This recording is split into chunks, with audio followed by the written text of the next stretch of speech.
tarde a todas e todos. Nós estamos começando mais um seminário do Escritório de Evidências. Esse é o seminário inaugural de 2023, por isso a gente tem presenças ilustres hoje. Eu sou Maria Elisa, eu atuo no escritório desde que ele foi criado. Nós fazemos esses seminários desde o início de 2020, então esse já é o 77º seminário. Agora eles passarão a ser mensais nesse ano e a gente costuma sempre fazer dois recados. Primeiro, que a gente tem um e-mail de contato para quem quiser divulgar para colegas os seminários ou quiser fazer comentários sobre os seminários. É esse e-mail que está aparecendo na tela, evidências@educacal.sp.gov.br. A gente agradece indicações de trabalhos de pesquisa sobre educação, a gente agradece comentários, críticas e tudo mais. Bom, eu vou passar a falar do nosso convidado de hoje. O segundo recado antes disso. A gente sempre diz que esse é um espaço de debate franco, como todo debate acadêmico tem que ser. A ideia da área é fomentar a gestão baseada em evidências na educação.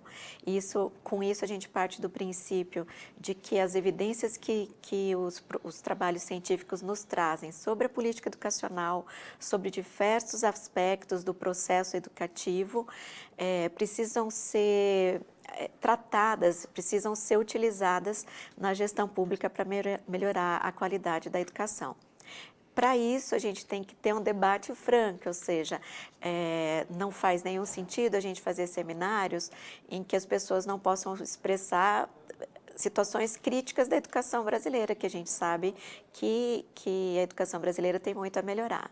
Então, esse é um recado importante e dizer que as opiniões dos convidados não necessariamente representam a opinião da Secretaria de Educação do Estado de São Paulo, tá? Então, agora eu vou falar um pouco do nosso convidado de hoje e do assunto que ele vai tratar. O Guilherme Lichan será professor assistente de educação na Stanford Graduate School of Education a partir de setembro desse ano. Ele pesquisa principalmente as fontes de desigualdades educacionais em países de renda média e baixa e intervenções com potencial de mitigá-las. Tem PhD em Economia, Política e Governo pela Universidade de Harvard, foi reconhecido pela Fundação Schwab e pela Folha de São Paulo como o principal empreendedor social brasileiro no legado pós-pandemia em 2020 e é cofundador do MOVA, uma plataforma de sucesso do estudante que utiliza insights comportamentais para engajar estudantes e comunidades escolares, a fim de melhorar resultados educacionais entre alunos de baixa renda na América Latina e na África subsaariana. A gente conta hoje com o nosso coordenador pedagógico, Renato Nunes Dias, que vai fazer uma fala inicial e dar as boas-vindas ao nosso convidado. Por favor, Renato. Maria Elisa, obrigado pela recepção. É um prazer enorme estar aqui prestigiando essa abertura do ano do Escritório de Evidências. Então, é também uma forma de reconhecer o trabalho das gestões anteriores que dedicaram esforço para colocar esse escritório de pé. Então, estou aqui para prestigiar e também para debater com o Guilherme. Então, estou super interessado em fazer parte dessa conversa e por algumas razões. Por essa que eu falei, a gente quer fazer política pública baseada em evidências, isso é fundamental para a gente tomar melhores decisões. Então, esse é o primeiro pilar, acho, da minha presença aqui. Segundo, o tema que a gente está tratando, né? Então, a gente vai tratar de perdas de aprendizagem relacionadas ao nosso passado recente, que é a pandemia. E o Guilherme tem uma pesquisa incrível sobre isso e vai ser uma oportunidade muito bacana de poder compartilhar com ele um pouco de dúvidas, insights e a gente debater a pesquisa dele. E terceiro, porque essa é uma realidade que marca a nossa gestão e nosso momento de chegada nessa nova gestão que a gente está fazendo na Secretaria da Educação. A gente tem um desafio de defasagem, a gente tem um desafio marcado parte por fatores estruturais na rede, mas parte também por fatores conjunturais que o Guilherme também traz nessa pesquisa dele. Então, estou aqui muito ansioso para debater com ele, inclusive para ele me dar ideias do que a gente pode fazer na nossa gestão agora. Então, com essa minha brevíssima apresentação, Guilherme, queria te receber aqui, embora você esteja aí longe, sinta-se bem recebido, e a gente está super interessado em ouvir e poder compartilhar com você um pouco do que você descobriu nessa pesquisa e o que você pode trazer para ajudar a gente na gestão da política pública de educação no Estado de São Paulo. Muito obrigado, Renato, pelas palavras, pelas boas-vindas, Maria Elisa também. Parabéns sempre pelo trabalho aí no Escritório de Evidências, mas nós parceiros há muitos anos aí, tentando usar os dados de São Paulo para aprender não só sobre onde está São Paulo e que políticas funcionam e quais não, mas também para o Brasil todo, né? Os estudos que eu publiquei desde 2020, quase todos usam os dados de São Paulo, mas nos deram, quando a gente vê estudos internacionais que citam o nosso trabalho, eles botam lá Brasil, com os dados de São Paulo. Então, São Paulo foi um pouco do farol para o Brasil, para entender esses impactos da pandemia e o que fazer no pós-pandemia, quando a gente ainda não tinha dados mais claros sobre onde estávamos, né? E eu acho que, na verdade, vou tentar convencer vocês que só olhar para os dados que estão disponíveis por aí não contam toda a história. Então, os dados de São Paulo continuam sendo um diferencial. Vou compartilhar para a gente começar o nosso papo aqui. Vou falar, então, de perda de aprendizagem devido ao ensino remoto. Então, o desafio aqui foi isolar do cenário de aprendizagem em língua portuguesa e matemática quanto dessas perdas foram por causa do ensino remoto e não por causa de outros fatores durante a pandemia, né? Choque de saúde, choque de renda, outras disrupções durante esse período. E depois entender como que na retomada presencial as políticas educacionais fizeram ou não fizeram diferença para a recomposição dessas aprendizagens, né? E a gente vai fechar com um panorama de lições aprendidas, não só com a experiência de São Paulo, mas também um pouco bebendo das melhores práticas internacionais nesse período. E aí vou ficar muito feliz de discutir com o Renato e com o público. Também façam perguntas, mas vamos ter uma boa conversa hoje. Um pouco do contexto, né? Em São Paulo, as escolas fecharam no momento ali que era o final, meio para o final de março de 2020, né? Quando os casos estavam subindo muito, né? A gente só foi ter vacina no ano seguinte. E para fins de estudo, assim, de investigação científica, foi um momento oportuno para que a gente entendesse os impactos do ensino remoto, porque as aulas todas do primeiro bimestre já tinham sido realizadas naquele momento, no fim de março, meio fim de março. Então, as aulas foram presenciais, mas a avaliação não conseguiu ser realizada de forma presencial porque as escolas fecharam. Então, a rede rapidamente fez uma transição para que a avaliação, em particular, eu vou falar um pouco mais da avaliação de aprendizagem de processo, que é o teste padronizado, né? A avaliação padronizada que a rede faz a cada bimestre, ela já foi realizada de forma virtual, digital, vou explicar mais, já no primeiro bimestre. Então, e ela seguiu assim depois. Então, a gente conseguiu entender exatamente com um formato de avaliação constante qual foi a diferença, né, de um bimestre presencial para os vários bimestres remotos que se seguiram ali no restante do ano. E esse é um ingrediente especial para a gente conseguir isolar os efeitos do ensino remoto de outras mudanças. Por exemplo, a mudança da avaliação nesse período. A transição foi feita rapidamente para o ensino remoto, né? Teve um recesso curto, mas na sequência as aulas já migraram para uma série de canais. Centro de mídias, que estamos, inclusive, né, fazendo a transmissão através dele, mas teve uma transição rápida para que os alunos pudessem assistir às aulas, acessar as tarefas, entregar tarefas sem nenhum custo, né, seja no seu celular, seja no computador, com zero rating, direto acessando o centro de mídias, a plataforma online. Também as aulas iam direto depois para o YouTube, que ficavam lá, podiam ser acessados a qualquer momento, e também com 2 canais de TV aberta, né, acho que era no canal Cultura, transmitindo as aulas, um para Fundo 2, outro para ensino médio, né? E assim permaneceu durante o período de ensino remoto. Embora São Paulo tenha feito, ao meu ver, um bom trabalho aqui, tem um estudo do pessoal da USP junto com, acho que da UFABC, que coloca São Paulo na mediana do Brasil nesse processo de transição. Então, vamos dizer que foi um estado típico, né, na sua abordagem, segundo esses pesquisadores, para fazer essa transição para o ensino remoto, né? Nesse outro estudo que a gente faz, eu não trouxe os dados aqui hoje, mas assim, muitos dos alunos em São Paulo, sei lá, 90%, disseram que assistiram pelo menos uma hora de aula semanal durante esse período remoto, ou seja, algum acesso tinha, mas o número de horas caiu muito, né? Então, o número de horas por dia foi para uma coisa tipo 2 horas e meia por dia. Então, esse foi o grande desafio, né? Durante esse período, até tinha os conteúdos disponíveis, mas os desafios, como hoje a gente já sabe, foram inúmeros para conseguir, de fato, estudar sem as aulas presenciais. Como eu já disse, as avaliações padronizadas passaram para o formato digital ao longo de todo esse período, e agora, né, aliás, desde 2021, na retomada presencial, esse formato permaneceu, o que é ótimo para a comparabilidade, para a gente entender não só o que aconteceu na pandemia, mas depois dela também. Um fato importante que a gente vai usar aqui no nosso estudo, vou dizer mais adiante como a gente vai usar, mas ainda em 2020, aqui está errada a data, né? Ainda em 2020, no último bimestre, 20% dos municípios do estado já autorizaram a retomada das aulas presenciais para os alunos do ensino médio. Então, ainda no ano antes da vacina.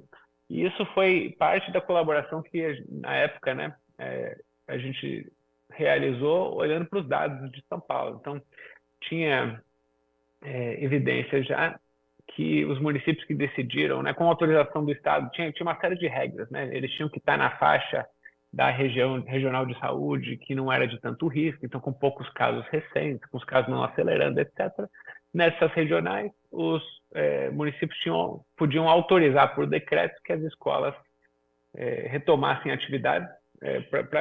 Para todos os alunos, elas podiam ser assim, socioeducativas, apoio psicológico, merenda, coisas desse tipo. Mas, principalmente a partir de novembro, para os alunos do ensino médio podiam retomar aulas presenciais. E isso foi, imagina, um período curtinho, mas no final de 2020 era um privilégio ali ter aulas presenciais quando ninguém mais tinha. E você vê, foram só 20% dos 645 municípios, aproximadamente, que permitiram isso.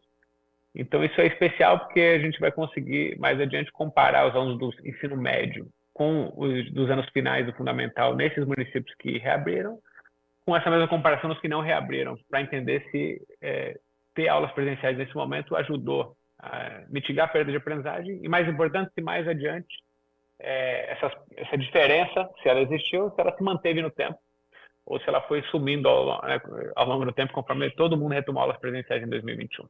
No 2021, ao longo do primeiro bimestre, gradualmente foi retomado para todo mundo, com a vacina isso foi possível, e logo São Paulo foi um dos primeiros, eu diria, a retomar, ou o primeiro, provavelmente, a retomar aulas presenciais. Em 2020, com certeza, e 2021 também acho que foi o mais rápido a retomar, o que deve ter ajudado bastante. Se a gente pudesse comparar em diferentes estados, foi também um dos privilégios aqui. E aí, como eu disse, as APs se mantiveram, as avaliações padronizadas no formato digital, que vai ajudar na nossa comparabilidade. Aqui só para mostrar para vocês como a gente vai usar esse dado mais adiante, aqui comparando, esse dado ele não é muito bom, não é ideal, porque ele vem do censo escolar, ele teve vários suplementos, né, o censo escolar ao longo de 2020 e 2021, para entender um pouco de ações em resposta à pandemia. E aí, em outubro de 2020, eles pediram para as escolas dizerem se tinham reaberto para atividades presenciais. E aí a gente compara aquelas que nos municípios que passaram decreto autorizando a reabertura entre outubro e dezembro, e aqui os que não autorizaram, né? E aí você vê que, de fato, nas que não autorizaram, quase nenhuma escola reabre, e nas que autorizaram, 15% reabrem já em outubro. O ponto é que a maioria dos decretos vem em novembro e dezembro, então por isso que é só 15%, um pouco menos de 15%. Mas isso é para mostrar que, de fato, o decreto não é só um papel, né? As escolas, de fato, seguiram o decreto. A Secretaria, na época, estimava que 2 milhões de alunos passaram pelas escolas nesses municípios, na época, que esses municípios que reabriram não são os menorzinhos, né? Muitas vezes são os maiores. Então, tem muitos alunos ali, de fato, parece que eles foram à escola naquele período. O que nos permitiu, na época, estimar impactos de saúde. A gente documentou que reabrir as escolas naquele momento não prejudicou a saúde do município, então não aumentou casos, não aumentou mortes, né? Realmente foi seguro em termos de vigilância comunitária, né? Reabrir as escolas, e a gente mostrou também no outro estudo que mitigou uma parte importante das perdas de aprendizagem. A pergunta do estudo que eu vou mostrar hoje é diferente. A gente quer saber, depois que todo mundo retomou, o que aconteceu. Em particular com esses municípios que reabriram mais cedo e com os demais. Que dados que a gente vai usar aqui? Esse também é uma coisa especial de São Paulo, porque os dados são muito bons. Eu trabalhei durante a pandemia e depois com 11 estados, e acho que, pelo menos com essas 11 que eu pude trabalhar, a Seduc de São Paulo tem os melhores dados, com acesso seguro, na nuvem. É uma coisa que nem o INEP tem, né? É uma nuvem protegida, em que a secretaria garante o acesso seguro aos dados só lá dentro, né? O pesquisador não consegue tirar os dados, tirar resultados sem aprovação da secretaria, o que é fantástico para fins de estudo e garante a proteção dos dados, né? A privacidade dos dados dos estudantes também. Que dados que a gente tem acesso aqui? Então, entre 2018 e 2021, desde 2018 para entender como vinha caminhando proficiência antes da pandemia, 2020 para entender o que aconteceu com o ensino remoto e 2021 com a retomada presencial. Então a gente vai tem dado de boletim. A gente vai focar em língua portuguesa e matemática, do 6º ano à 3ª série, né? 2018 a 2021, para todo mundo, basicamente. Só não tem realmente para os alunos que desapareceram da escola. E a verdade é que se em 2018 e 2019 a rede perdia uns 10% de alunos por ano, no fundo de 2 médio, evasão, 2021 e depois a evasão foi zero formalmente, porque meio que a rematrícula foi automática. Então a gente tem isso basicamente para todo mundo mesmo.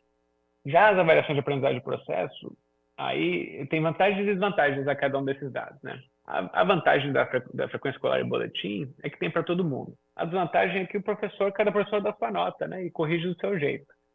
Em particular, o que aconteceu durante a pandemia é que os professores tentaram evitar que os alunos ou que vários alunos tivessem resultados catastróficos, então você vê que a distribuição, quase ninguém tira menos que 5 durante 2020.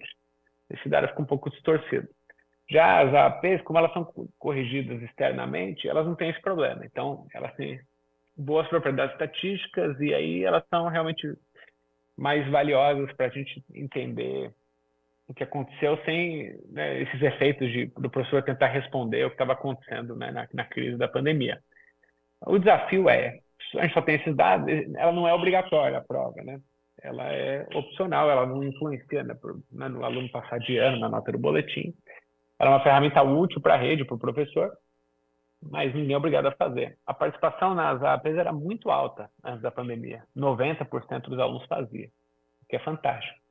Durante o ensino remoto, esse número caiu bastante, para uns 50%, às vezes 30%, dependendo do bimestre. E na retomada, depois de 21, não subiu tanto assim a participação, né, nesse formato comparável, pelo menos. Então, o desafio aqui é entender como comparar, né? Porque se fosse aleatório, os 50% que estão fazendo fosse aleatório, a gente continuava comparável. Mas o desafio é que a gente mostra que quem continua fazendo, em geral, está em escolas de bairros mais ricos, tende a ser mais branco, tende a ter melhores notas no boletim. Então, a gente vai precisar usar métodos estatísticos aqui para garantir a comparabilidade de quem segue fazendo a prova ao longo do tempo.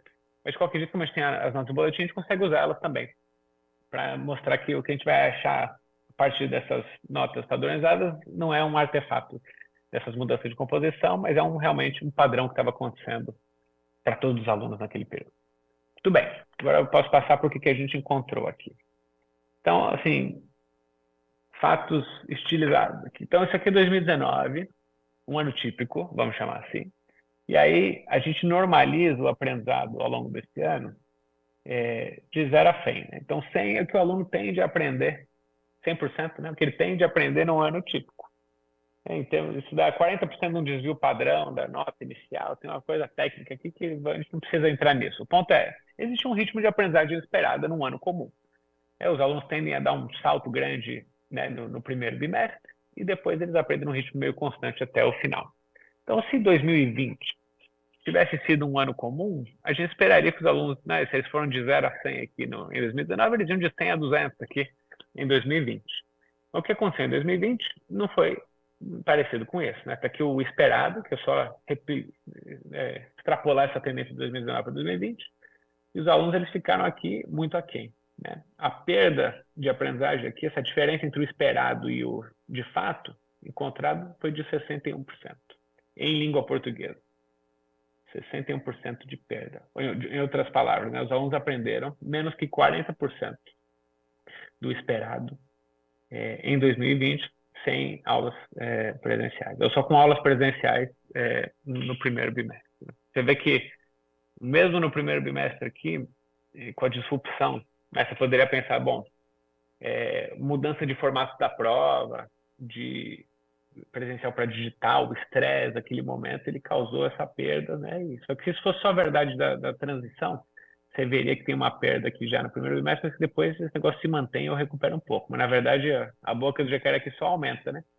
Então, isso não é uma coisa temporária, foi realmente um efeito permanente. Ao longo de 2020, uma enorme perda.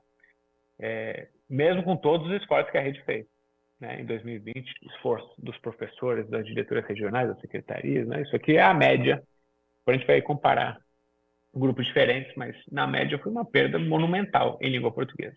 Em matemática, pior ainda, 83% de perda. Os alunos aprenderam menos que 20% com o ensino remoto do que teriam aprendido em condições normais de temperatura e pressão com aulas presenciais. Uma catástrofe educacional. Né? E São Paulo não está sozinho aqui. Como eu comentei, provavelmente foi pior em outros lugares, com piores condições, porque eu vou mostrar daqui a pouco um gradiente de nível socioeconômico e outros estudos a gente mostra também conectividade.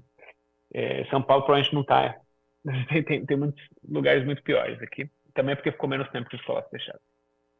Bom, o que aconteceu em 2021? É o que a gente quer saber. A gente vai olhar para isso agora. A primeira pergunta é, se a gente fosse adivinhar, bom, 2021 São Paulo estava todo mundo de volta ao presencial. Será que essas perdas vão sumir? Será que assumiram, né? Esse 61%, quanto será que ele terminou aqui, o acumulado, no final de 2021? Né? O esperado vai continuar subindo nesse ritmo. A gente vai projetar que ele vai a 300. Onde será que vai estar essa linha pontilhada aqui, né? Será que vão sumir as perdas? Porque com aulas presenciais, aos poucos, né, o aluno vai superando aquilo que estava para trás. Não é uma coisa meio mecânica ali, né, vai diluindo as perdas. Eu aprendo cada vez mais. Tudo bem que eu estava atrasado, mas essas perdas em algum momento vão ficar pequenas, porque é o acumulado, né? Será que é isso que vai acontecer? Ou será que as perdas foram tão grandes que, ou sem esses conhecimentos prévios, eu não consigo construir em cima, então isso aqui vai se manter ou ficar até maior? Ou ainda o aluno vai perder motivação porque está muito atrasado, está frustrado e também não vai conseguir, né, seja por motivação pessoal, expectativa do professor, engajamento dos pais, né, não vai ter os elementos necessários para construir a educação, essa produção conjunta e mitigar, recompor essas perdas que se acumularam na pandemia. Difícil saber sem olhar para os dados. Então a pergunta é, será que basta reabrir as escolas para a gente mitigar essas perdas acumuladas? A resposta vai ser não, e eu vou tentar convencer vocês que a resposta é não de 4 jeitos diferentes. Então são 4 respostas. Todas na mesma direção, mas eu preciso convencer vocês por etapa aqui. O primeiro jeito de convencer, eu espero, é olhar o que aconteceu de fato com as perdas acumuladas ao longo desse tempo. É a primeira resposta, mas eu vou explicar porque ela não é suficiente. Mas é o jeito mais fácil de começar. Então, estamos aqui com língua portuguesa, 61% de perdas no final de 2020, 2021 com aulas presenciais. Olha o que aconteceu. Tem copo meio cheio e meio vazio. Aqui é a história. O meio cheio é o seguinte, ó, a inclinação desse negócio, dessa curva aqui, ela parece voltar a como ela era antes da pandemia. Tá vendo? Esse era o ritmo de aprendizagem. Esse é o ritmo aqui de aprendizagem em 2021, né? Aqui esse pula, o primeiro bimestre, né, quando começa, já começa acima. E aí ela segue. E é mais do que isso, não é só que ela aparece. Se você prestar atenção aqui, a inclinação dessa curva ela é maior do que a inclinação esperada. Ou seja, os alunos em 2021 aprenderam num ritmo em língua portuguesa mais rápido do que eles aprenderiam num ano usual. Então, isso é o copo meio cheio. Não só teve aprendizagem, uma volta à normalidade. Foi melhor que a volta à normalidade em média aqui no estado. Esse é o copo meio cheio. Qual que é o copo meio vazio? Ainda sobraram perdas grandes de aprendizagem. Né? Olhando só para o final aqui de 2021, a gente esperaria que os alunos estivessem aqui, eles ainda estão aqui. Então, sobraram 44% ainda de perda de aprendizagem. Né? Elas foram reduzidas de 61% para 44%, mas sobraram aqui. Então, ainda tem muita perda para ser recuperada, não basta reabrir. Embora reabrir parece que, quer dizer, o que aconteceu em 2021 parece ter sido bem sucedido para recompor uma parte dessas perdas. A pergunta é se só reabrir é suficiente. Por isso que eu disse que essa primeira resposta não ia ser totalmente convincente de que não basta reabrir, porque reabrir parece ter feito parte de um conjunto de estratégias que ajudou, mas aqui o problema é que as perdas não são grandes. Isso em língua portuguesa, ou em matemática. Também a mesma história. As perdas foram reduzidas de 83% para 66%, mas sobraram muitas perdas ainda. 2/3 ainda, né, de perdas de aprendizagem em relação ao esperado naquele ano, né, em 2021.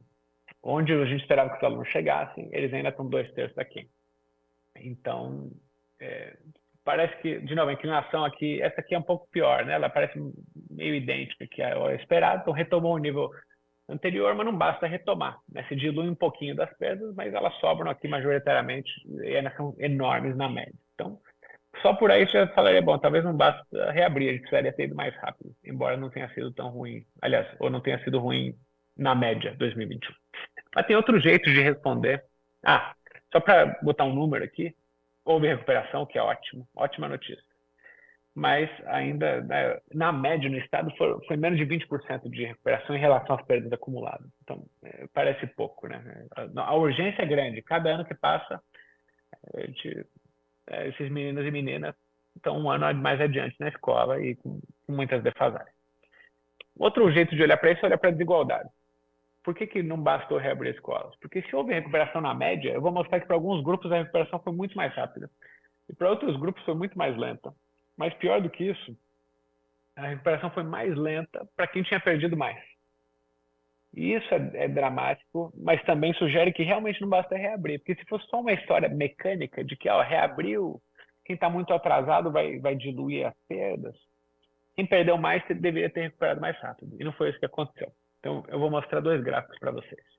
O primeiro é sobre desigualdades raciais. Então, aqui em vermelho, a gente está mostrando os alunos brancos e amarelos, segundo a classificação no censo escolar, imputada pelo diretor. E em azul, perdão, em azul, os alunos brancos e amarelos. E em vermelho, os alunos pretos, pardos e indígenas, ou sem declaração de raça. Então, aqui o que a gente vê? No final de 2020, as perdas acumuladas eram muito maiores para os alunos não brancos. Então, os alunos brancos tinham perdido uns 70%, 2/3, em relação ao esperado, enquanto os alunos pretos, pardos e indígenas tinham perdido quase 80%. Então, perdas muito maiores. Mas não é só isso. Você vê que conforme o tempo vai passando, as perdas vão diminuindo para os 2 grupos, mas em termos percentuais, muito mais rápido para os alunos brancos. Eles chegam no final de 2021 uns 45%. Isso aqui é uma média de português e matemática, por isso estamos no meio do caminho entre português e matemática. 45% para os brancos e ainda mais de 60% para os não brancos. Então, não basta reabrir, porque não só as perdas ainda continuam grandes, mas elas continuam bem maiores para os alunos que perderam mais e são os alunos mais vulneráveis. Outro jeito de ver isso, comparando escolas em bairros mais pobres e bairros menos pobres. A gente não tem a renda dos alunos na escola, que é uma limitação do censo escolar, mas a gente tem a renda do setor censitário onde a escola se localiza, por causa do endereço. Então a gente olha no censo de 2010, que era o mais recente que a gente tinha, e computa lá a renda e divide as escolas entre acima da mediana e abaixo da mediana. Então as mais pobres estão em vermelho e as menos pobres estão em azul. Então, de novo, é mais ou menos o mesmo cenário, né? As escolas menos pobres perderam muito menos para começar, uns 65% de perdas em relação ao esperado. Já as escolas mais pobres perderam mais de 90%, uma coisa catastrófica. Tem recuperação para todas ao longo de 2021, mas em termos percentuais bem maior para as escolas menos pobres. Terminam aqui com, de novo, uns 45% de perdas acumuladas, enquanto entre as mais pobres, 2/3 ainda sobraram.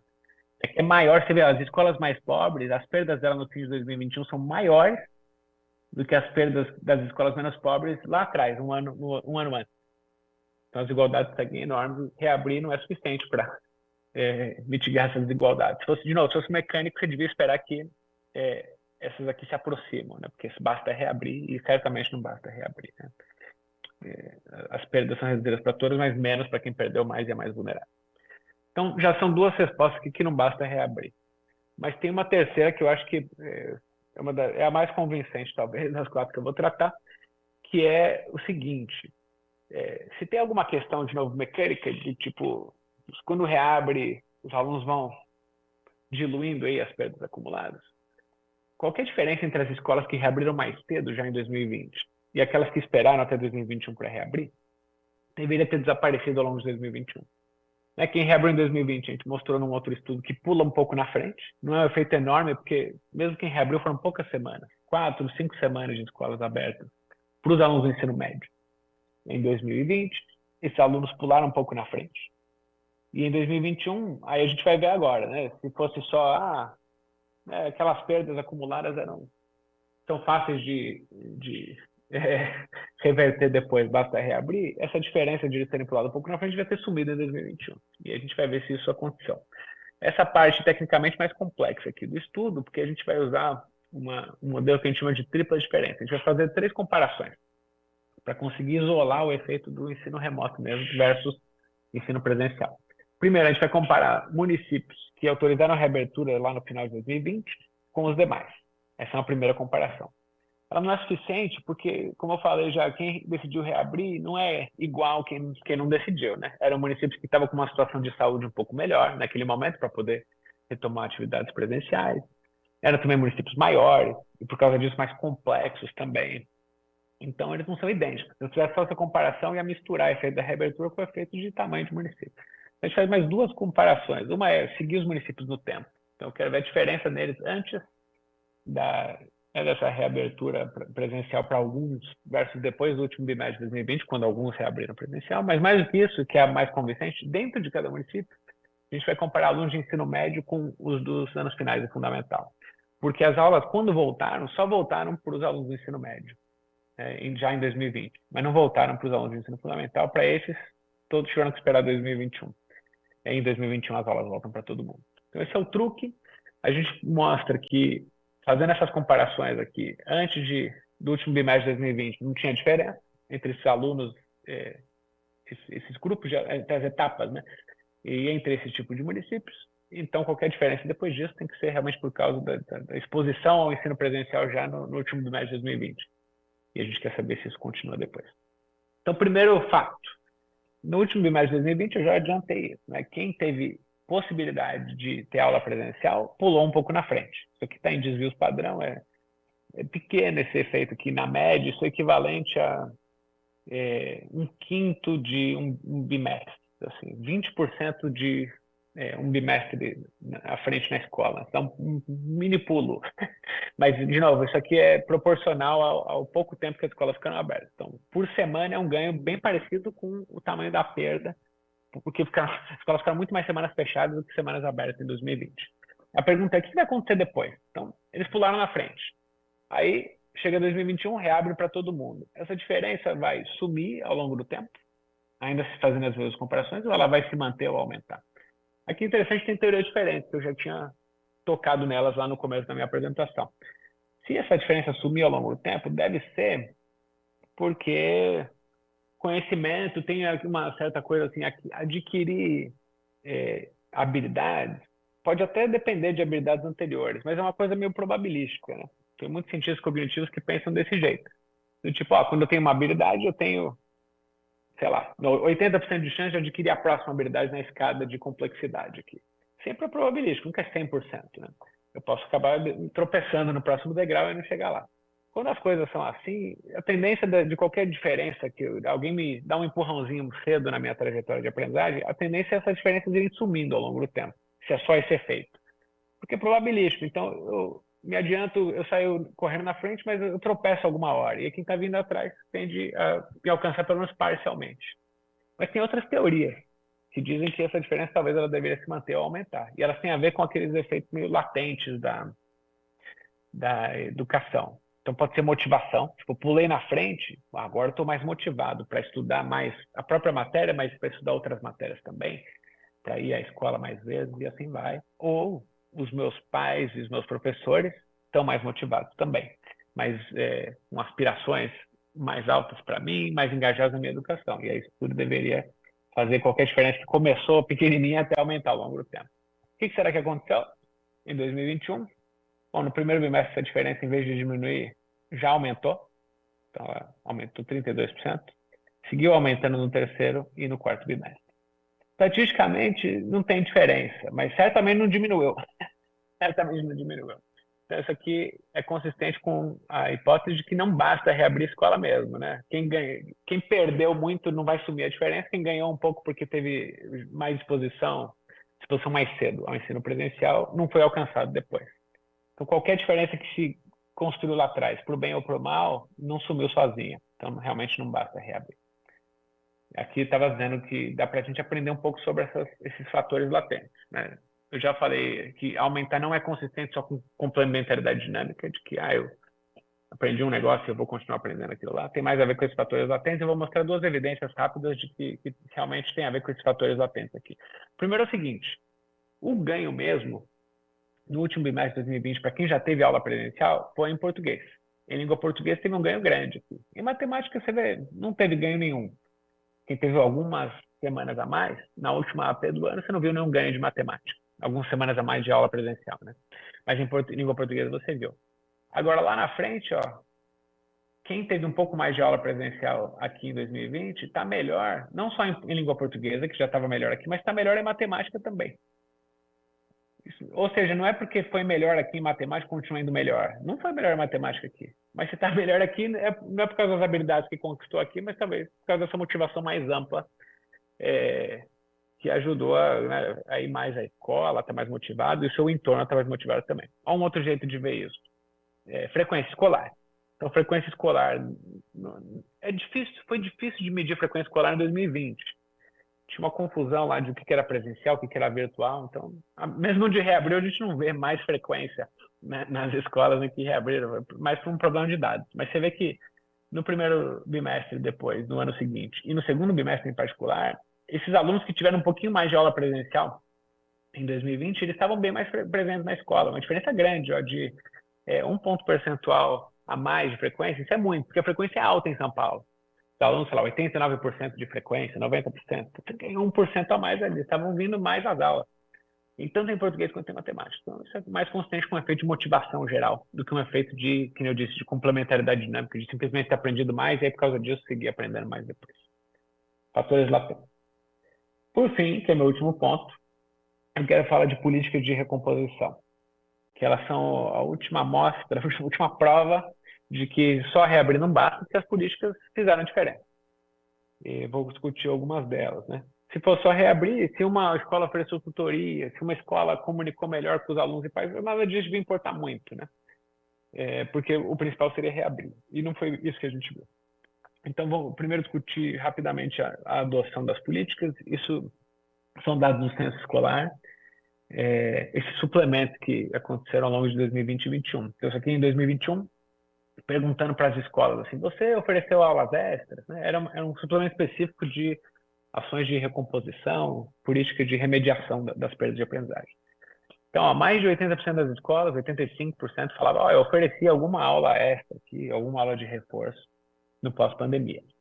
80% das escolas de São Paulo, isso é só São Paulo, estado, disseram que ofereceram sessões de tutoria, bem alto também. Mais ou menos metade das escolas ofereciam, naquele momento, ensino em tempo integral.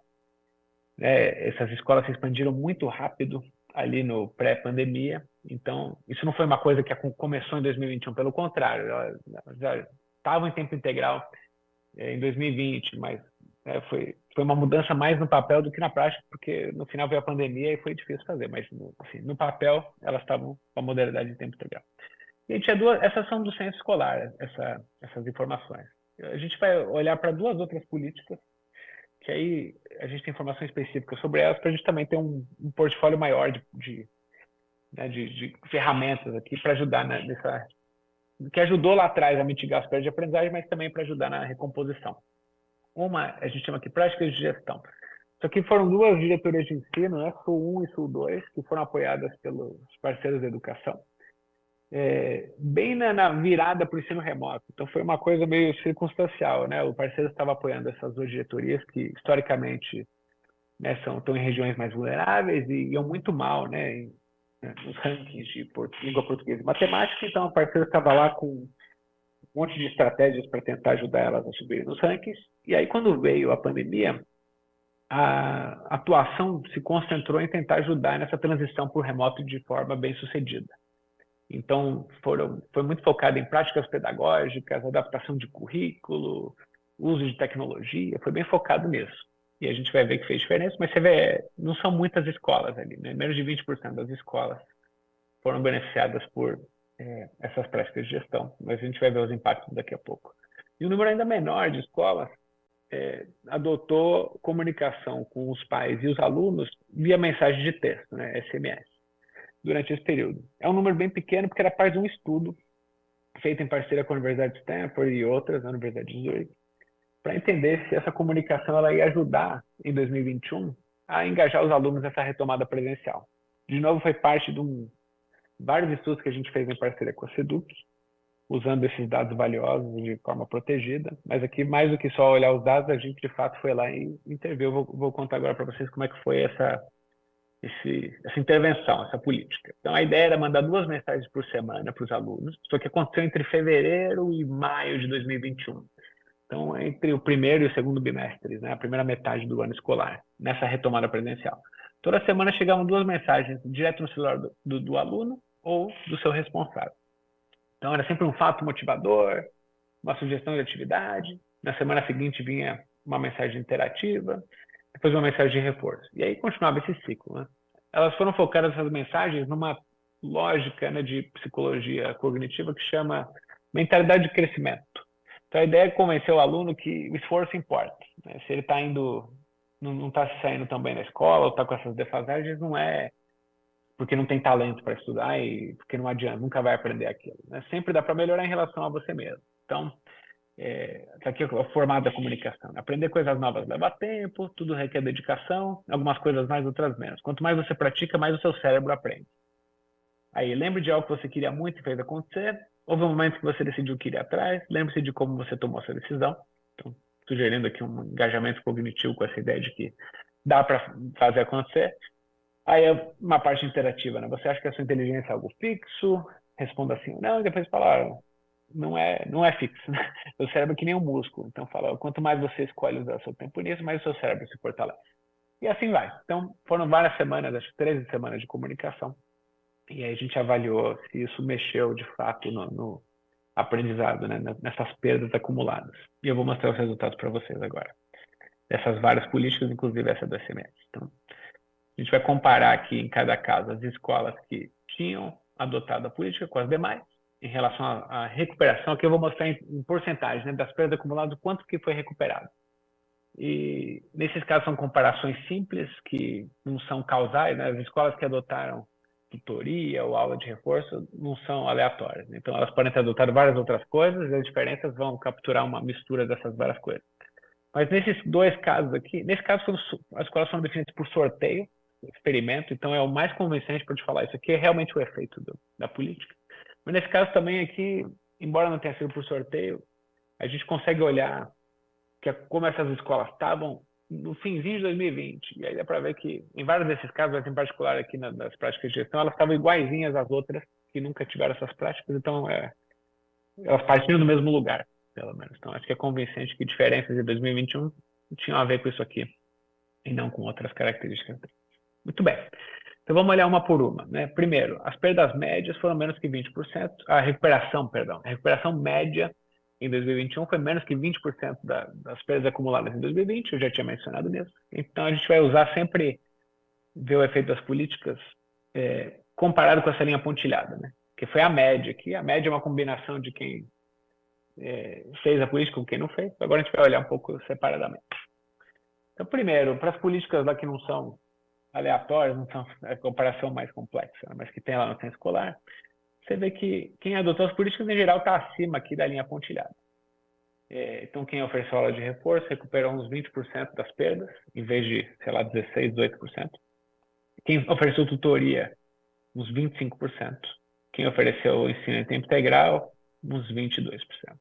Quando a gente faz umas análises mais robustas para entender, tentar limpar as diferenças iniciais e tal, o tempo integral não sobrevive bem aqui. Ele já estava impreciso aqui estatisticamente e ele ele não é muito robusto aqui. E aula de reforço simplesmente também não dá grande diferença, até porque a grande maioria ofereceu alguma coisa. O que sobrevive mais aqui, mais convincente, mais robusto, é a tutoria. Já era a barra mais alta, né? Então, a tutoria parece ser das várias coisas aqui que foram tentadas, alguma coisa que ajudou mais a recompor perdas. Embora, de novo, não tenha sido aleatório, talvez capture efeitos mais amplos de coisas que essas escolas fizeram. Até porque esse dado não é de realmente as crianças usaram a tutoria, a gente não sabe. Essas informações que estão faltando ali é uma pena, porque seria importante que a gente de fato soubesse quando foi ofertado, se foi usado de fato e por quantas, né? E como é que foi o modelo de uso mesmo. A evidência anedótica de que foi pouco usado, principalmente no contraturno, depois eu vou falar mais disso. As práticas de gestão aqui, na SU 1 e SU 2, parecem ter sido bem efetivas, né? Então, se a média no estado foi uns 18%, sei lá, de recuperação, essas aqui tiveram uns 28%, uma recuperação mais rápida. E é especialmente impressionante porque, de novo, lembra, essas são duas diretorias em regiões vulneráveis, pobres do estado. Eu já mostrei para vocês o gráfico que as escolas em bairros mais pobres tiveram não só perdas maiores, como uma recuperação mais lenta.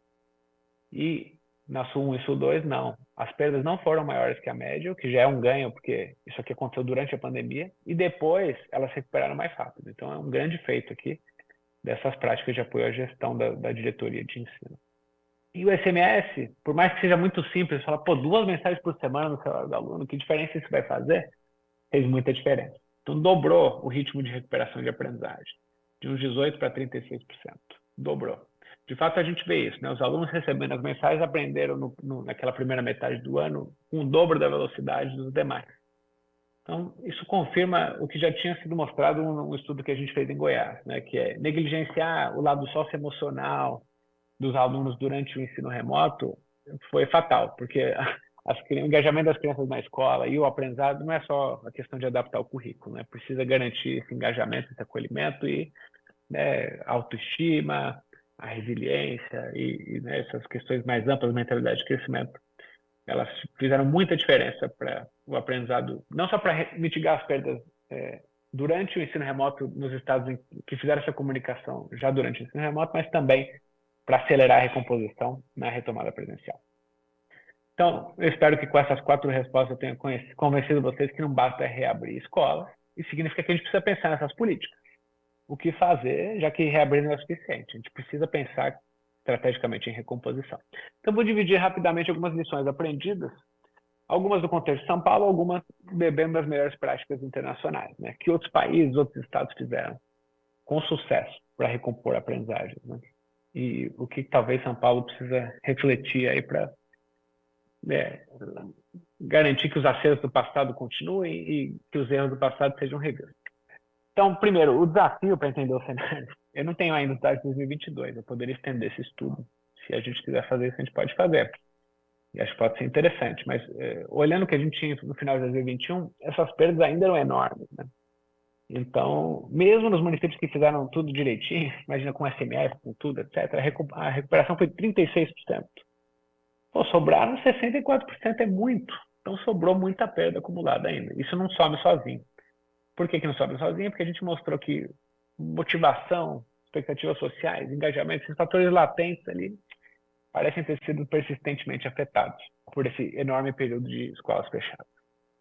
E aí, algumas políticas que parecem ter funcionado bem não parecem ter tido continuidade e consistência. Isso é problemático.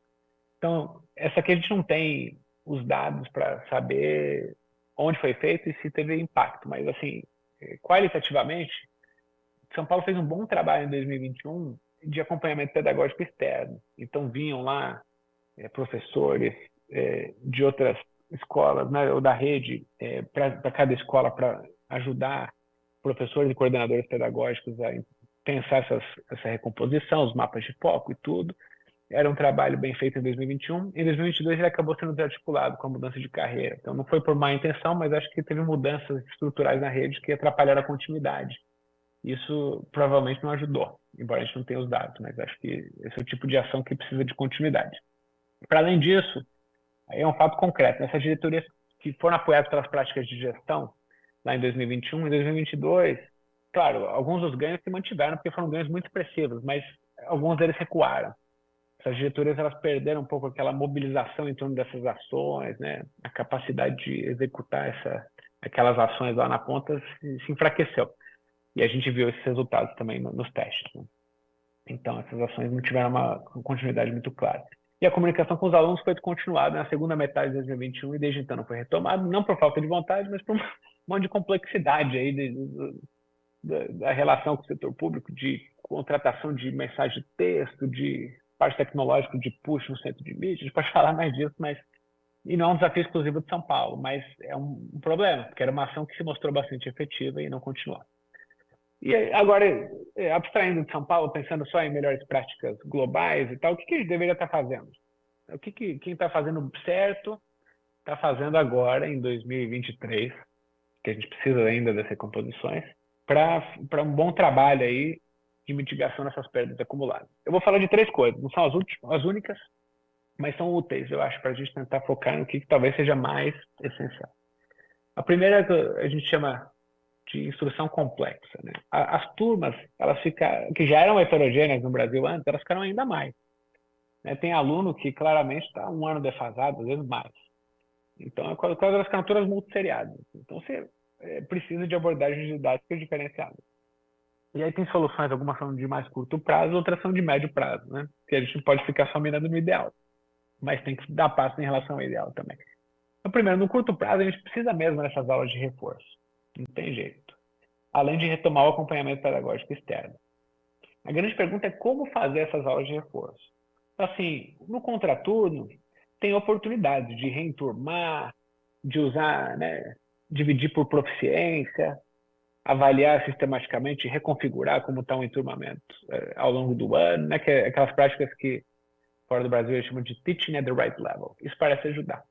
Mas é no contraturno. E tem desafios gigantescos de fazer o aluno ficar no contraturno, o aluno que trabalha, o aluno que tem outras coisas, mas também logísticos, né, da escola, de oferecer merenda, mudar transporte. Então, o contraturno, eu acho que é promissor, mas acho que não dá para ficar só nele. Então, no turno, tem que ter aula de reforço também.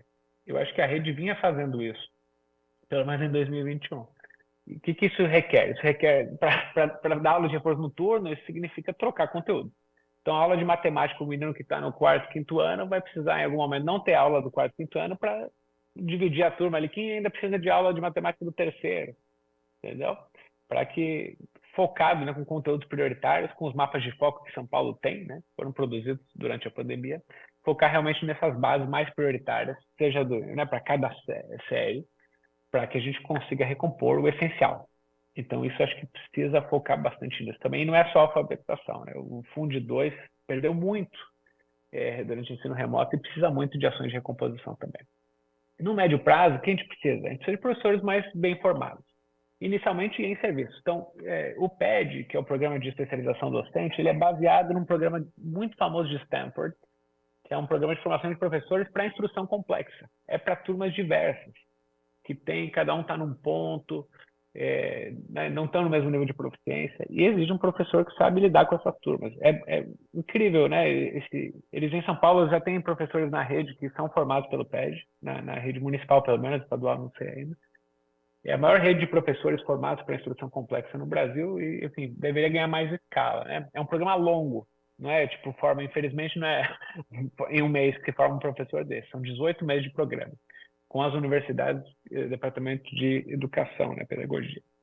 Mas no médio prazo é importante, a gente precisa de professores formados para endereçar esses desafios. Para além de instrução, tutoria. Então, tutoria precisa acontecer, idealmente na própria escola, né, porque senão a gente não consegue que os alunos participem, esse é o grande desafio no mundo, mas os melhores programas, eles são intensivos.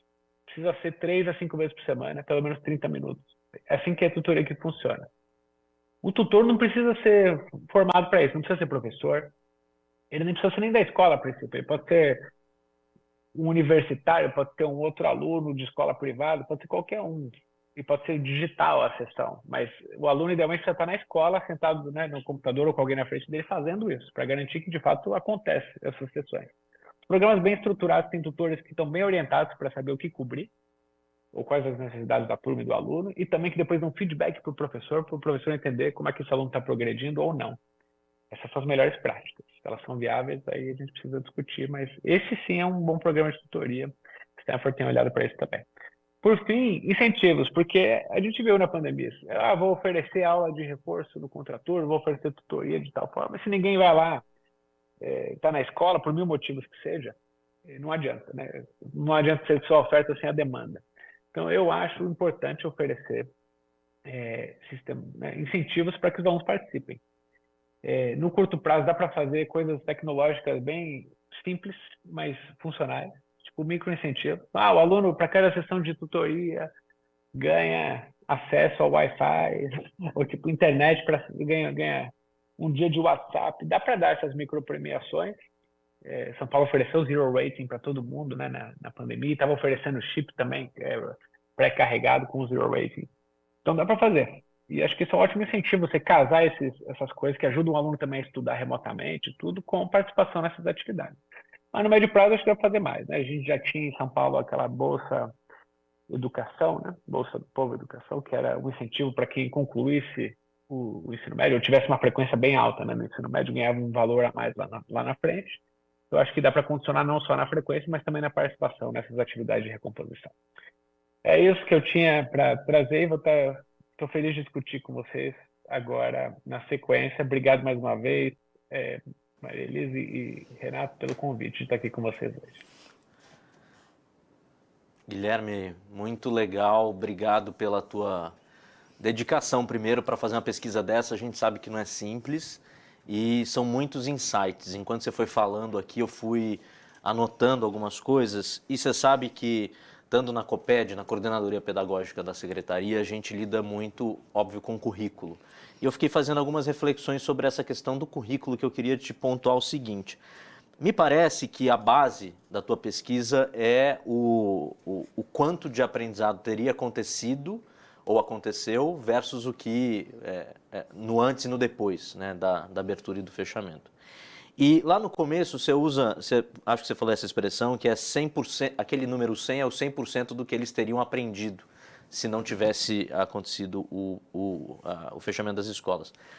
Mas você sabe que eu fico com uma dúvida em relação a esse 100%, tratando de currículo, porque de que 100% a gente está falando? Falo isso porque a gente está num contexto recente no Brasil e no estado de São Paulo de um novo currículo, querendo ou não, né? Veio a BNCC, veio o currículo paulista e isso certamente está se reproduzindo em todos os outros estados. E quando você olha a própria BNCC, em língua portuguesa, por exemplo, ela é hiper extensa, né? O currículo paulista também é extenso, né? E o quanto que... Minha pergunta fundamental para você é assim, o que é esse 100% em termos de currículo e considerando o aspecto curricular? Porque eu vejo hoje um desafio nessa rede, em outras experiências que eu tive, tratando de currículo, escrevi currículo, sei da delícia que é escrever um currículo e você colocar ali uma lista de tudo que você acha que os alunos vão aprender. E a realidade vem depois, né? Então, acho que aqui a gente tem um super desafio que eu queria te perguntar nesses termos, né? O desafio do currículo, primeiro, em relação à extensão dele. A gente tem um currículo extenso. Em relação à qualidade da transposição do currículo para a sala de aula, que é o quanto que aquilo que está escrito no currículo, enquanto currículo formal, é de fato transposto na sala de aula. Vamos considerar o fato de que a gente tem uma diversidade na rede, em toda a rede, com graus maiores e menores, mas a gente tem uma diversidade de materiais didáticos que mobilizam e que trazem esse currículo, ou que não trazem, né? Mas, querendo ou não, é contra este currículo que a gente está correndo, é com ele que a gente está se estruturando. E a qualidade e a viabilidade dessa transposição curricular, né? Quando a gente escreve um currículo, quando a gente lê a BNCC ou quando a gente lê o currículo paulista, tem uma pergunta que fica para mim, que é, esse currículo é plausível na prática? Então isso tudo me veio como reflexão para te voltar a essa pergunta. O que é aquele 100%?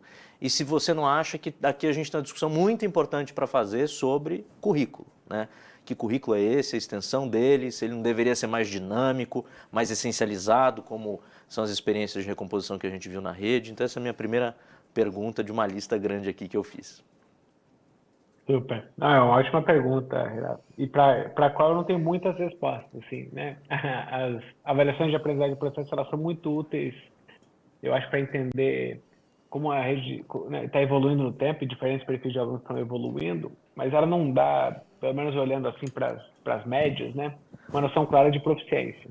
Então, eu não sei dizer o que significa, né, uma aprendizagem típica em termos de onde estamos, né, na escala de proficiência, como, por exemplo, eu tenho uma escala SAEB, né? Então, certamente aquele 100% não quer dizer que está todo mundo proficiente, mas esses meus dados não me permitem aqui dizer o quão longe a gente está disso aqui, para além do que você já sabe pelas outras mensurações, né?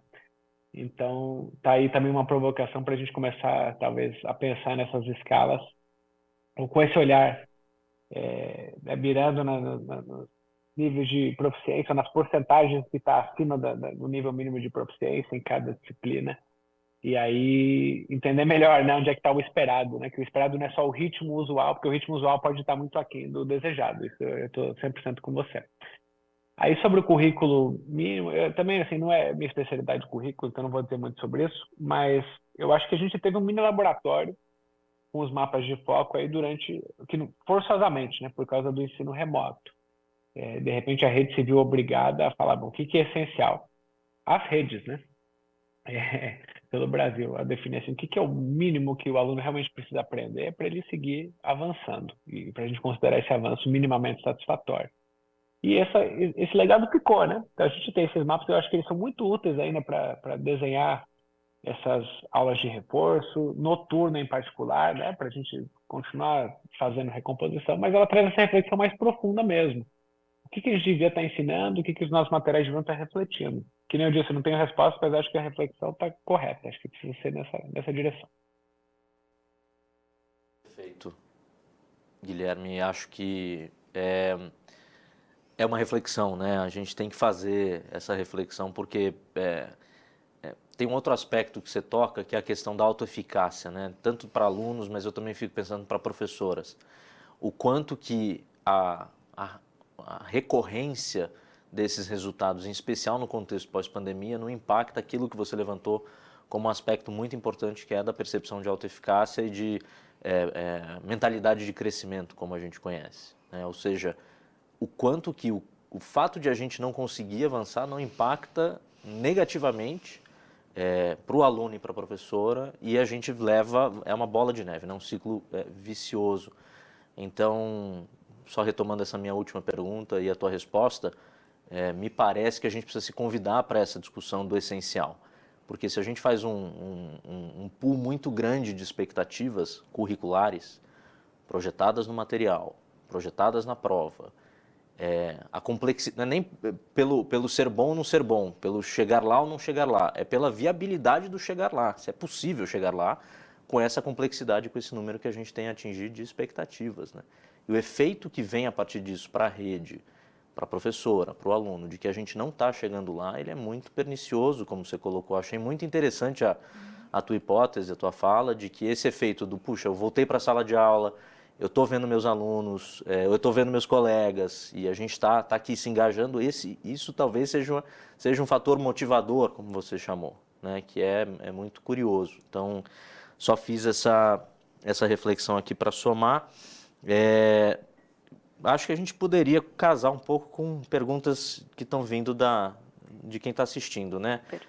Maria Elisa, bola com você para compartilhar com o Guilherme. Perfeito.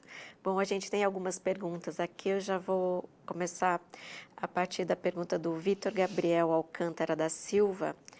Ele ficou curioso para entender qual era a fonte dos dados da pesquisa sobre a retomada do ensino presencial, tanto os dados epidemiológicos, se era do Censo Covid ou da SEDUC, de onde vinham, e ele pergunta quais os problemas e possíveis razões com os dados que você comentou sobre esse tempo de suspensão das atividades na escola. Não sei se ficou claro.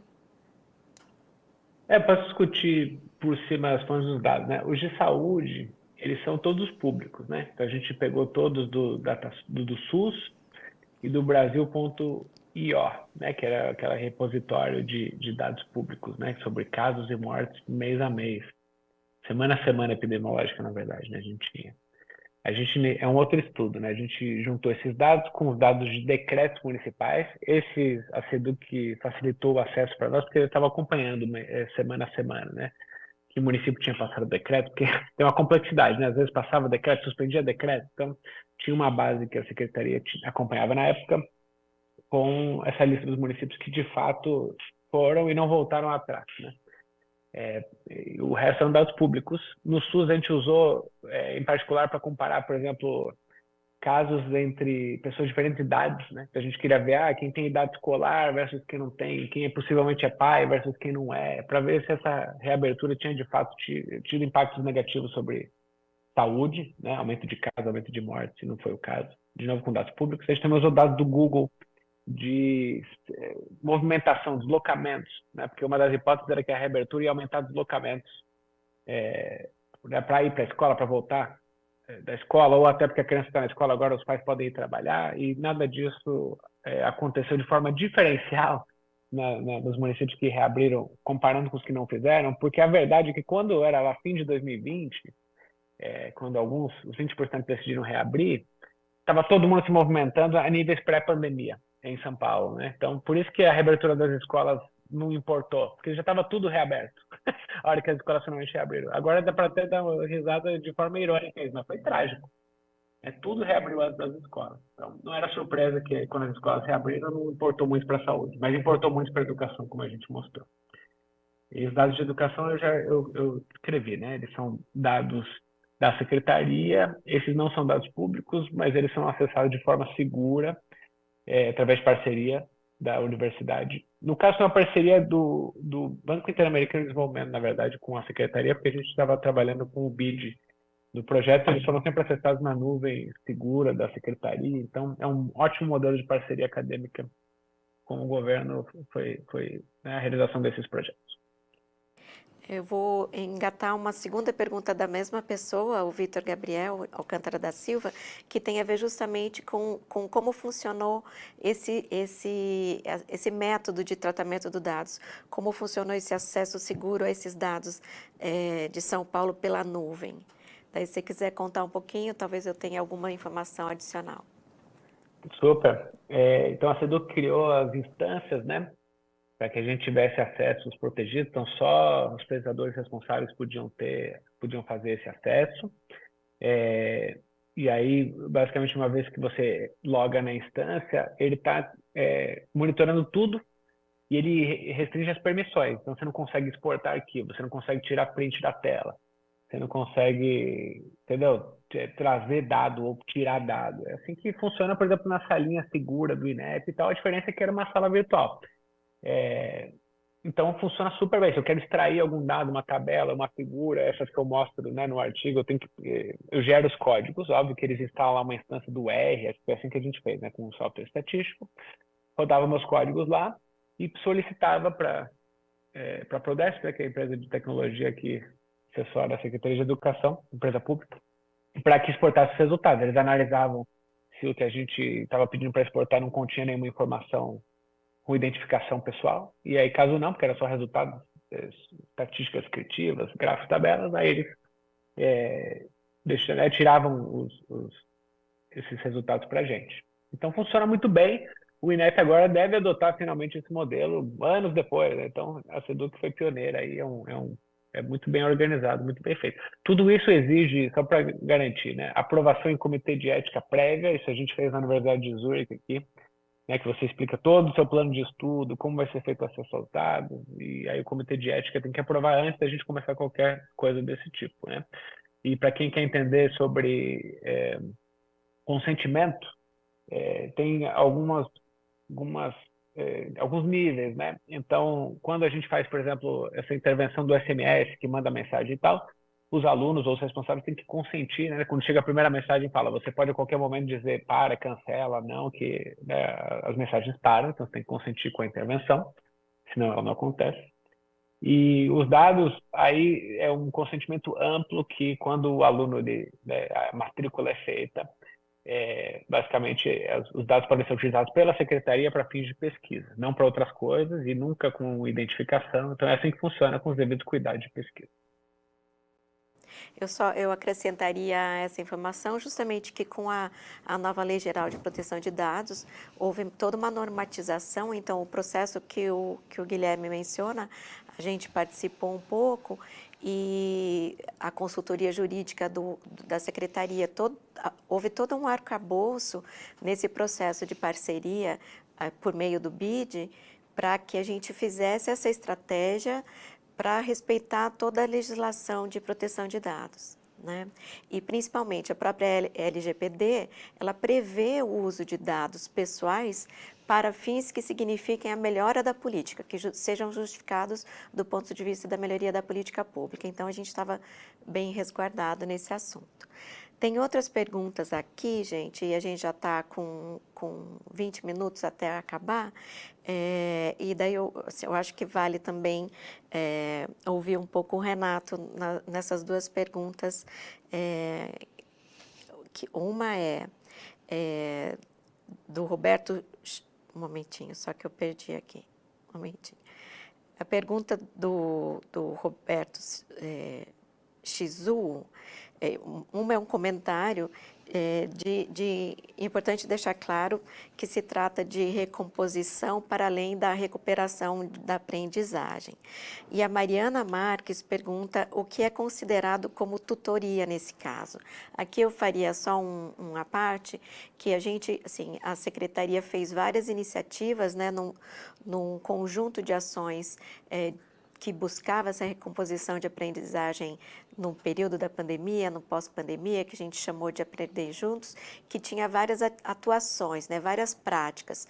E daí, Guilherme, é entender o que o estudo considerou como tutoria nesse caso, uma vez que também nós temos o programa de ensino integral com uma tutoria bem mais típica, bem mais descrita. Então, eu vou já trazer a segunda pergunta. Então, uma é sobre tutoria e depois o Roberto Shizu pergunta, que tal voltar com as classes de aceleração? Porque daí, nesse contexto das medidas, eu acho que a gente faz um bom debate até o final. Por favor, Guilherme. Ótimo. Tutoria, infelizmente, não tem mais informações no censo escolar, né? Ele perguntaram assim, era uma lista. A escola, em 2021, ofereceu aulas de reforço? Sim, não. Tutoria? Sim ou não? Entendeu? Então, não estava descrito de forma mais profunda o que era isso. E podia, de fato, ser muitas coisas diferentes, né? No contexto de São Paulo, de fato, esse programa de tutoria parece ter sido bem desenhado, bem estudiado. De fato, a gente vê, né, que nos municípios que ofertaram, comparando com os que não o fizeram, a recomposição foi mais rápida, o que parece bom. Mas, que nem eu disse, qualitativamente tinha relatos de que a demanda era baixa, né? Muitas vezes essas atividades não foram utilizadas no seu potencial. Mas no estudo a gente não consegue aprofundar. Então, esse é o momento que a rede pode dizer mais né, sobre o que foi tentado, o que ainda continua, o que foi revisto. Mas parece um programa, não só pelo que foi na rede, né? Globalmente, a estratégia que parece não só ter se disseminado muito, como também ter ótimos resultados quando avaliado de forma rigorosa.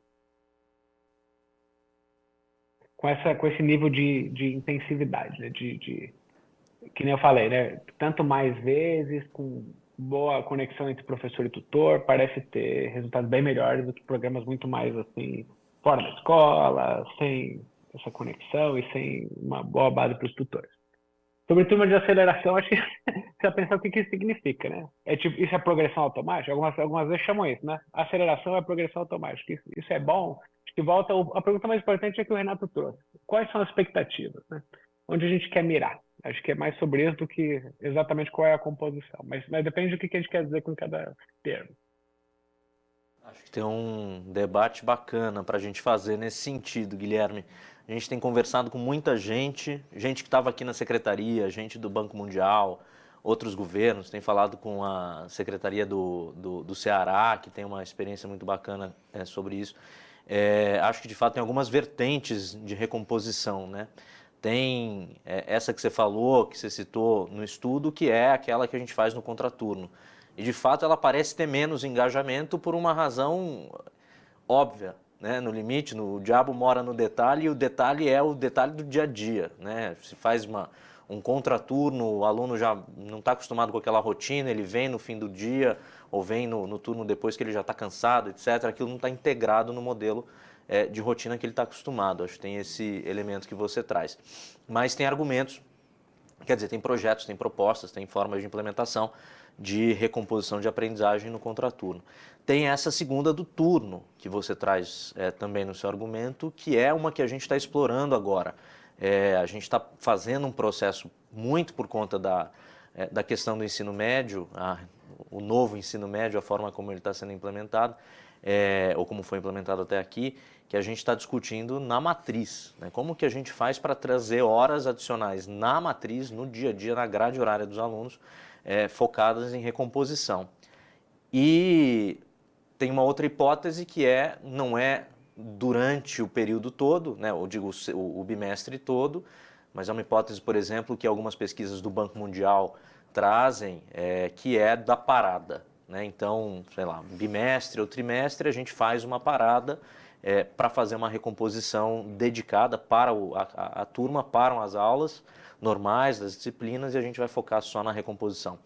Então, acho que tem esses vieses, a gente está analisando todos eles, tentando entender como que essas hipóteses se compõem hoje na rede de maneira mais viável para a rede toda, com um super desafio, mais uma vez que o diabo mora no detalhe. Dia desses eu tive uma conversa com dirigentes e professores, perguntando para eles sobre a recomposição. Dados esses números e dada essa realidade, o que vocês veem de dificuldade? E eles concordam no princípio, né? A gente precisa fazer recomposição, ou vamos chamar de aceleração, tem aí cada nome, mas eu ouvi de uma professora o seguinte: eu sei que parar, nem que seja 2, 3 horas por semana, e reorganizar meu grupo em níveis de proficiência é o que faz sentido. Agora, o que eu faço com o grupo A, o grupo B e o grupo C?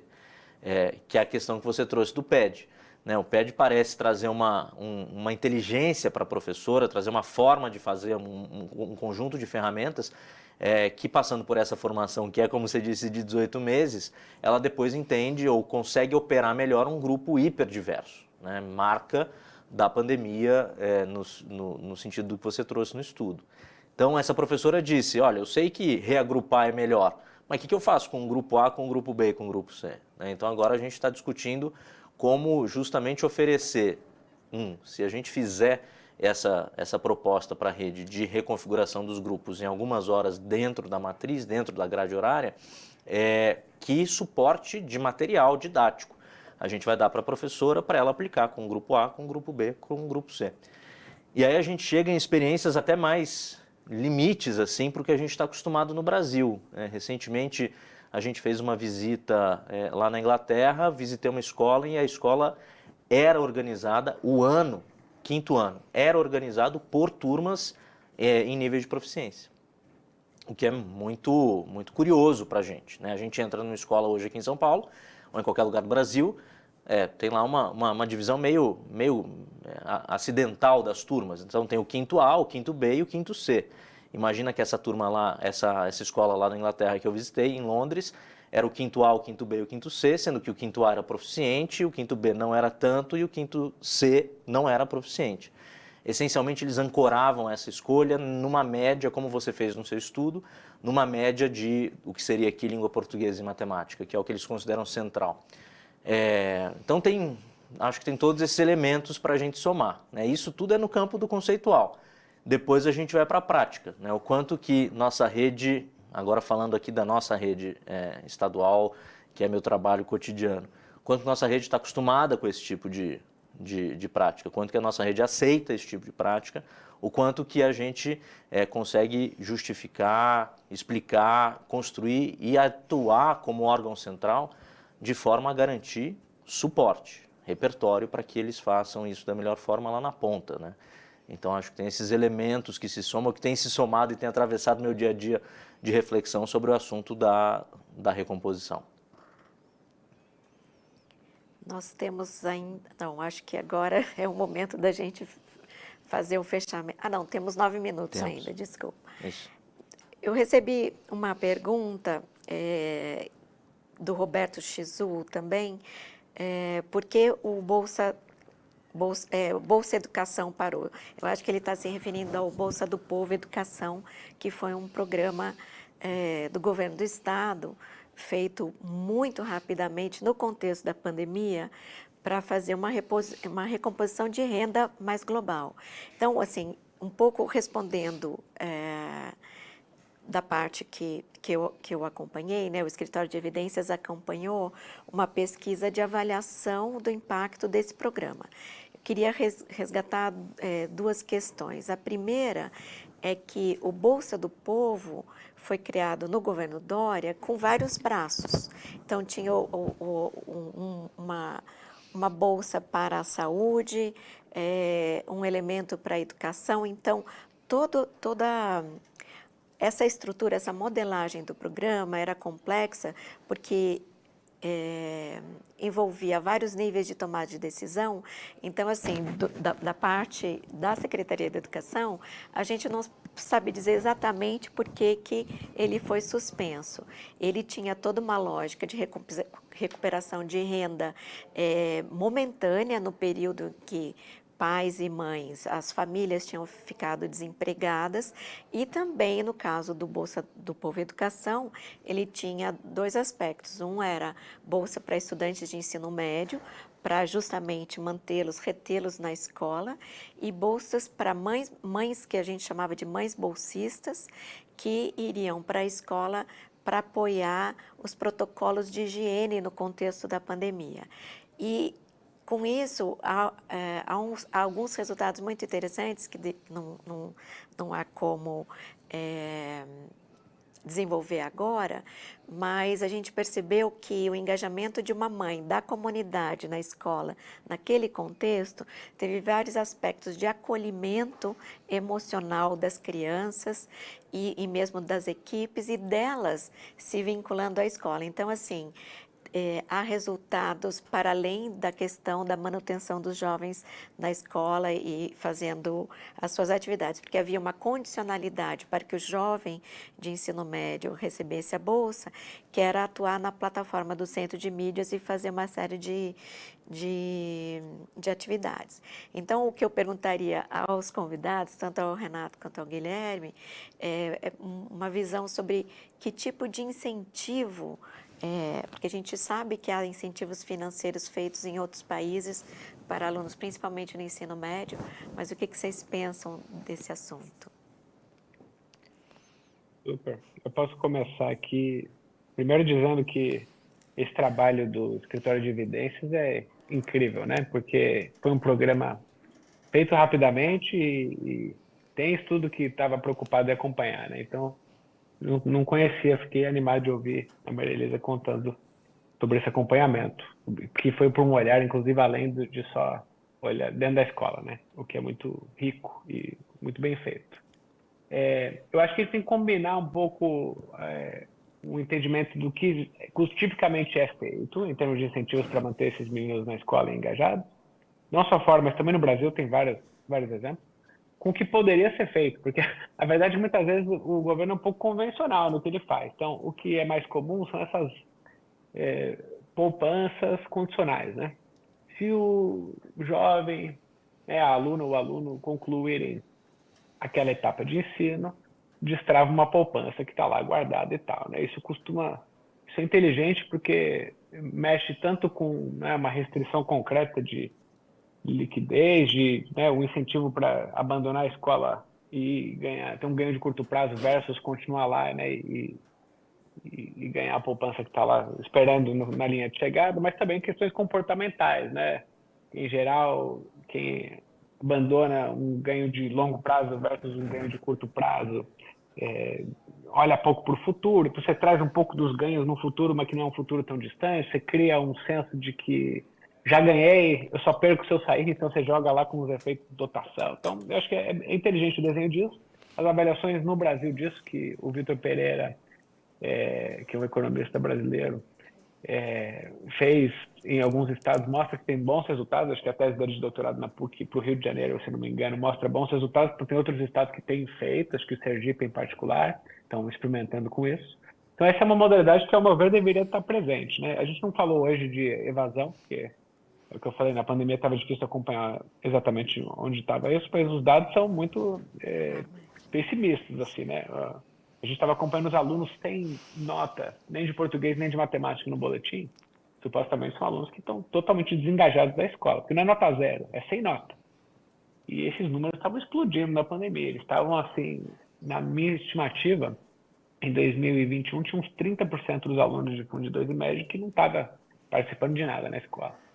E é uma perda típica de 10%, então se tinha 30%, é um número brutal em São Paulo, né? Não sei como está o número agora, como foi em 2022, mas isso sugere que a gente, como sociedade, precisa fazer mais, né, para manter na escola. Então, esse esquema da poupança, eu acho que é salutar, deveria ter uma versão dela, pelo menos.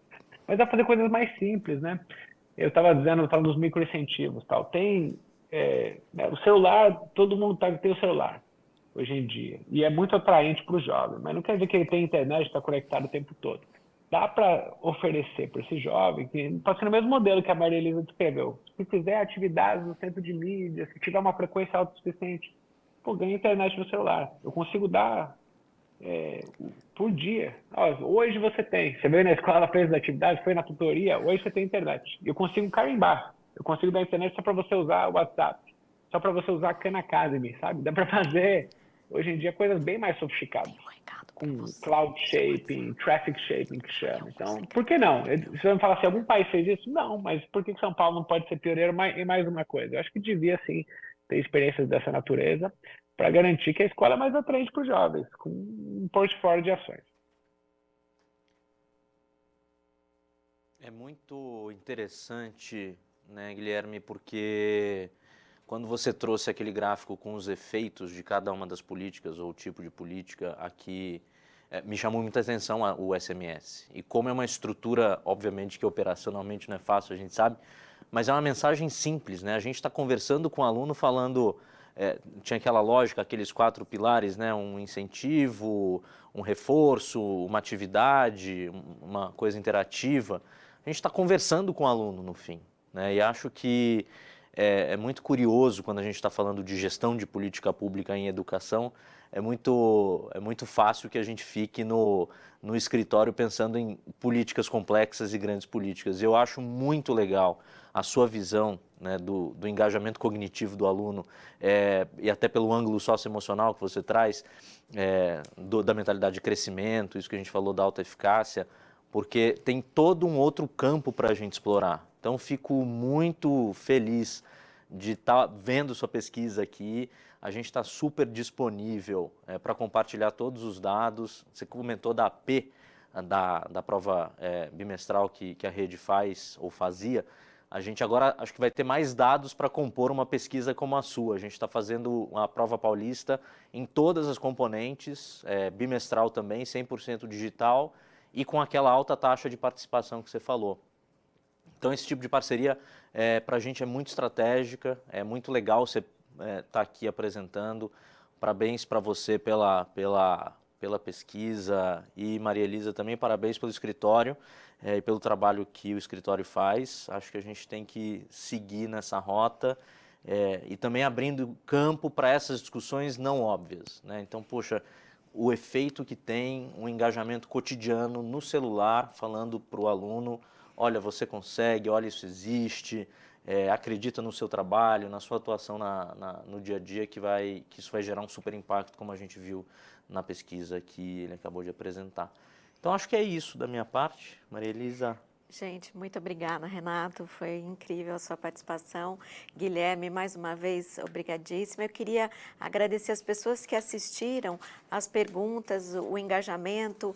Recebemos elogio das pessoas pelo seminário de hoje, que eu não vou, foram mais de um. E é isso. A gente, daqui a um mês, estamos de volta. Guilherme, se você tiver um tempinho para falar um tchau. Eu só quero agradecer mais uma vez, Maria Elisa, Renato e toda a equipe, pelos anos de trabalho conjunto, mas também a oportunidade de discutir hoje com vocês. Estou sempre à disposição. Obrigada, gente. Abraços e